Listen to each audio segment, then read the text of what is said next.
Well, welcome back. This is episode 6 or 7 or 10 of this week's releases from The Secret Life of Comic Books. And yeah, it's a weird week. We have 1,000 comics from Marvel. We have 4 comics from DC. And some indie guys, some good stuff. Indie guys, I say. It's hard to say. Star Wars is independent. Even though those movies technically were independent, but we're not. That's not a cool conversation to have with anybody. Let's just kind of Star Wars fans out there just start crying. Yeah, I have that conversation every day. I watched your video. You shouldn't insult me. Right. I will say this is the first time we've ever had 2 Dark Horse comics on I bet that's one of these true. things. I don't know. I'm not going to go back and watch them. But I want to make some kind of comment about the Marvel 700 thing. I will say this: if you buy your comics at Conway Comics, you will give them the comic books the same day they purchase them, right? That is true. They don't have to wait way. till 3 in the morning to try and download them. And so that's a nice thing. I'm sorry, that wasn't cool. Comixology is really cool for doing that. Let's get into the comics. They suck. No, the comics, digital comics are fine. You can. Can't I hold them in my hand? No. If you have an iPad. Let's get into the smaller guys this week. Oh, TJ's back. I don't know if I said that, but it doesn't matter. I'm Matt. This is Brian. Let's just get into comics. If you don't... I'm glad nobody watches this. Yeah. I think we would look foolish. Please watch this. Please tell your friends to watch these 2 idiots talk about comic books. And TJ, who sits back there. So creepy. Stop doing that. First comic book is Star Wars. Brian Wood, Star Wars. This is issue 3. I haven't read issue 2, which is What a loser. really lame because issue 1 was awesome. I don't know. It's good. I know. I'm It sorry. had more Han Solo in the second one, and presumably has more in this one because he's on the cover. Yeah, he's on the cover, and I really want to know why Obi-Wan is looking at I know. Han dead, from a dude. distance. Yeah, it's crazy. And you see the Executor on the side. Although, I guess actually at this point, Ben hasn't been dead for very long, so No, he's still maybe floating. that's why Luke is all crying or something, maybe. Yeah, who knows? But Star Wars, pick it up. Sledgehammer 44. I know nothing about this. Go. Some sort of spin-off. I haven't read it yet. I know it's set in the Hellboy world, so it's some sort of spin-off of Hellboy. Should be good. Okay. All these little one-shots are usually pretty cool. Yep. At the weird price of $3.50. Hellboy comics do that quite a bit. Dark Horse does Dark that. Horse does that. Yeah, they're fighting off the $3.99, dude. Give them a break. I guess so. Yeah. All right. Cool. Back over to the other. Dude, that's my pick of the week. You already hold that out. That's nothing. We'll get to that later. Sorry. Let's move over to DC, and I hope you like Batman this week. If all you buy is DC comics, because that's all that is out. I guess we'll do this in probably popularity order. Damn, dude. Well, we can. I don't want to insult Ray Fawkes, but it's Ray Fawkes' last issue. Gail will be back soon. Yeah, Batgirl. Although the last issue wasn't bad. It was alright. It was, I mean, whatever. And of course we have the Requiem cover with the little Robin on her shoulder, so I'm sure there's 2 panels of Damien stuff. Flipping through it, I didn't see any Robin stuff in it. So, there's that. But I guarantee you these next 2... Both of them do have some Robin-y stuff in it. Some good Robin stuff. Batman and Robin with a pretty nice cover of just Batman. All silent. Diving. Yeah, pretty cool cover. If you go onto the blog, you can see a nice article written by TJ back here about this one and the next issue, Batman 18, which has already pretty famous cover, the Robin boots and the I think my hand's covering it up. No, it wasn't. It's on, up there. Sorry. And the little Robin on top of there. And even though it doesn't say it on the cover, Alex Molly does the backup, which I think that's the first time he's done a DC comic since No Man's Land. Right. So that should be a pretty big deal. I don't know why they're not pushing it more. I don't even remember them saying that in the previews. Just so we don't dwell too much on this issue, Andy Kubert is a good stuff. Andy Kubert's good. He's always, for some reason he's a superstar, and he's a good artist, but he's not a great artist, I don't think. So Capullo's still, you know. Yeah, Capullo's the regular writer. Yeah, but he's still better. Oh, well, definitely. Yeah. Okay. Well, but Andy Kuber's not bad at all. Yeah, I guess Greg Capullo needed to take a month off to right. draw those boots. Gotta get ready for a 0 year, dude. Oh yeah. Well, that's it for like single issues. But Volume 1 of Earth 2 came out this week, hardcover, for the price of $23. 25% off Economic Comics. Right here.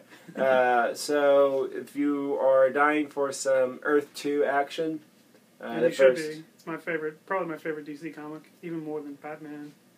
Yeah, it's coming in this pretty sweet dust jacket and everything for 6 issues of Earth 2. So There you go. And then switching over to Marvel, and there's a ton of Marvel stuff. Don't worry, we won't talk about everything, but we'll talk about stuff that we like. Once again, if you want us to elaborate or talk about a comic that you're currently reading that we're not talking about, let us know. We'll be happy to do that. We'll make some stuff up. Before we do that, we skipped one independent comic. TJ, tell us a little bit about Manhattan Projects. Manhattan Projects is written by Jonathan Hickman, and it's got a new artist on this issue. I don't know if it's just a fill-in issue, but it's something Brown. Anyways, he does a great job on the art for the issue. This is an issue that follows Dr. Oppenheimer, so those of you who've been reading it know that Oppenheimer, there's a million of them. Well, you find out what happens to all of them in this issue, and it's wonderful, and one of the best series that Image is putting out, so go get it, read it. It's awesome. I like when Dr. Oppenheimer was in Peter Parker's body, and he was the superior Spider-Man. It's real funny, dude. All right, going into Marvel Comics. If you read issue 1 and liked it, it was pretty cool. Age of Ultron, book 2. How long was this in the making? I know the Hitch has been done with it for a long time. I don't know. I guess the big news is Quesada's doing the last issue. I don't know where he is in it. Hopefully he's already done too. Yeah. But I know Hitch has been done with it for a long time because he hasn't even been working for Marvel for like a year. Oh, so issue 2, no shiny cover this time around, kids. But Age of Ultron, issue 2. Pick it up if you want to. No, pick it up. Avengers Arena, issue 6. Probably somebody dies. Maybe not. Who knows? Yeah, looks like Runaways girl. Oh, look, why am I forgetting her name? Nico. Nico. What was her nickname? Her alias? I never remember the superhero names. I need to use them. Yeah. You're always like, Bruiser's my favorite. It's Molly. I was reading Runaways for the first time, and I referred to Molly as Bruiser, and apparently I'm an idiot now. Moving on to a pretty sweet cover, Lizard Black Widow from Avengers Assemble, Kelly Sue DeConnick, issue 13. This is our 4th issue. I think so, yeah, because there's 2 parts to that first, and now we're in the second part of the second. So that's out, which is awesome. Anything else really to say about it? The last issue was good. It set this one up. Yeah, it should be good. Yeah. You get Hawkeye and Spider-Woman and Black Widow dealing with lizard people, apparently. This is what you should be excited about, though. Fantastic Four, number 5. I really know nothing about this issue. We could probably extrapolate that they time travel. There's some kind of Roman guy. I don't know if it's Caesar. I don't know if it's someone else. But they go to Rome, which is sweet, and hopefully Spartacus is there. Yeah, and hopefully, honestly, this one is a little bit less abstract. The issue 4 kind of. I had to read that a few times before I realized I don't really know what happened. I liked it, but it was really confusing. So, pick it up. Fantastic Four still going strong. Secret Avengers.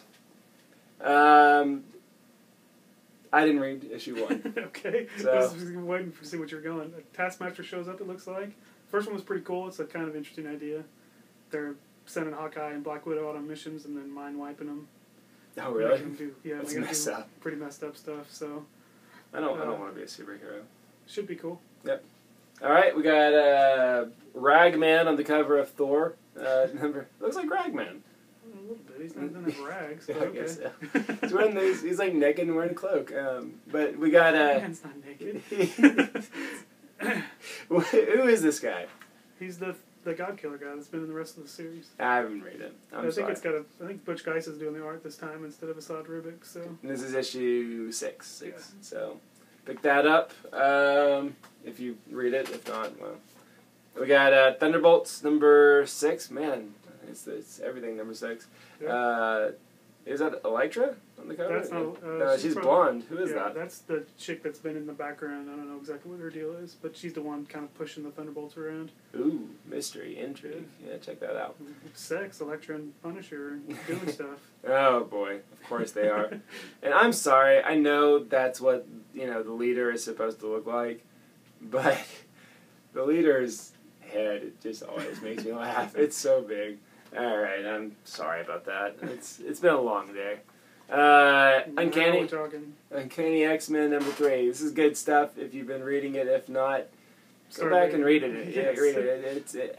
I mean, it sold very well, but I mean, you saw copies of number 1. I think I do Sorry. have stuff. Yeah. Some number 1. So go back, pick it up. This is good, solid stuff. If Comixology comes back, you can get number 1 for free. Yep. Was it on that thing? Was it I on think it there? was. I know All New X-Men was. Yeah. So check out Bendis' X-Men stuff. It's It's really good. pretty dynamite. All right. Back to other X-Men stuff. Wolverine number 1. Wolverine number 1. Alan Davis doing the art, which is awesome. And Paul Cornell. He's I don't know. He hasn't written anything big yet for Marvel and DC, but if you're a Doctor Who fan, that episode where Rose goes back to see her dad, he wrote that episode. So No, you know hey. that's good. Cool. And Wolverine, I just flipped through it. The first thing I saw was Harry naked Wolverine. So Yes, Harry naked Wolverine makes an appearance in this one. It So. looks like a lot of it. I haven't read it yet, but I have flipped through it. Yeah. I would say ladies, but like this comic book Wolverine is not Hugh Jackman Wolverine. Like No. it's not. Hugh Yeah, he's Jackman's supposed to be like 5 feet tall. Or yeah, whatever. just like Wolverine's in the comic. He's an ugly dude, and yeah, he's just not Hugh Jackman. Hugh Jackman's a good looking dude. I'll say it. All right. Then last one as far as our single issues before our picks of the week, Wolverine and the X-Men number 26. And who makes an appearance in this one? Well, the kids are in Savage Land on a field trip, and Wolverine's older brother shows up from Origin to cause some trouble. So, Is this the first time this character has shown up since Origin? No, he was in the last issue, and I think they set him up in a couple issues earlier than that, but he was in the last issue quite a bit. But appearing only in Wolverine and the X-Men, right? Yes, that's the first time I think they've ever used him since Origin and Wolverine and X-Men stuff. Cool. It's good to... I think Jason Aaron actually used him a little bit in this Wolverine run now I think about it. Okay. But still, pretty cool stuff. Yeah. Dog. Not the bounty hunter, but he looks like it. Now, if you have not been picking this up in any form or shape, finally collected in a trade paperback softcover is Hawkeye Volume 1, My Life as a Weapon. Can you recommend this with any That's confidence? my favorite comic book right now. TJ, what do you think? Is Hawkeye good? Yeah, it's pretty good. I want more enthusiasm. I want hyperbole. Yeah, it's pretty good. There you go. Yeah, this is probably some of the best stuff you can pick up in comics right now. This is the first 5 issues and a issue of Young Avengers that Matt Fraction wrote that focuses on Kate. It is good, solid stuff, and it's not that expensive. So grab it, pick it up. It is. It's worth it. Even I don't know. Like I'm even considering picking it up, and I have like the first 5 issues. I have them on digital. I just want them. I just want to support that comic book as much as possible. Picks of the week. I almost randomly just showed you twice. Yeah, I'm sorry. So I Brian, really want everybody to know about Walking Dead number 108. we have a review up for it online. Yes. Sorry, I spoiled that for you. God, I'm you did. sorry. Man, I don't have it all set up. I was going to be awesome. You want to do mine? No, I don't want to do yours. All right, so this is the first appearance of Ezekiel. It looks like he's going to be key to fighting Negan in the whatever big final confrontation. I've already read it, like I said, and I have reviewed it. So if you go to our blog, you can check out my awesome review. But yeah, you want it. And one day, 3 years from now, when they use Ezekiel in the TV show and you didn't buy it, don't come crying to me because this comic book is going to be worth some money because it's his first appearance. Yeah. So First appearances of Walking Dead characters yes. and he's cool enough. I don't know if you can see it, but He's got a tiger. So they're going to put him on the TV show, dudes. Yeah, tigers are cool. So make sure you buy this. Tigers. I would tell you to buy multiple copies, but I don't have enough for everybody to buy multiple copies. I like So just buy how one. when tigers walk, they have like that really like loose skin. It makes them look that much cooler. I bet this is a tiger that's pretty hungry, so his skin's probably all He loose. seems fairly well adjusted in the comic. I wonder, does he eat? I don't want to know. I don't want to know. That'd be cool if he ate zombies, but I don't know if that's a thing. He didn't eat any in that issue. He might later. Alright, and I'm recommending Fearless Defenders #2. Danny Moonstar making her appearance. If you're a New Mutants fan from the Don't 80s. say that. Use that face when you say it. New Mutants are awesome. No, I don't mean Mutants. New Oh, you Mutants. just can't say New Mutants. I can't say it. Yeah, New Mutants is cool. If you got lucky on Comixology, when they had that sale again, New Mutants is one to definitely pick up. But probably one of the coolest covers I've seen in a long time. It looks like I'm holding up an action figure box. Yes. Like this thing looks so realistic. But yeah, it's a fake action figure box with Danny Moonstar action figure. And the first issue was pretty good, so it's not just the cover that's getting me going this time around. This is solid stuff. So hopefully it's going to continue. That's the trickiest thing you get into when you pick up a issue 2. But there you go. All right, well we're gonna go ahead and wrap this up because thanks to Marvel and me exposing Brian's comics, we're a little over time. Okay. I exposed your comic. That's true. All right. All right. So, I'm Matt Wood from The Secret Life of Comic Books. And I'm Brian from Comics, 255 Ferris, right behind the old UCA. The old UCA. I was just saying, like it's old. Like all the good old UCA. Exactly. I was like, we got a new one. Yes, the new one's built somewhere else. No. We're behind the Arkansas Teaching College. Right. All right. Well, this is TJ. All right. Bye.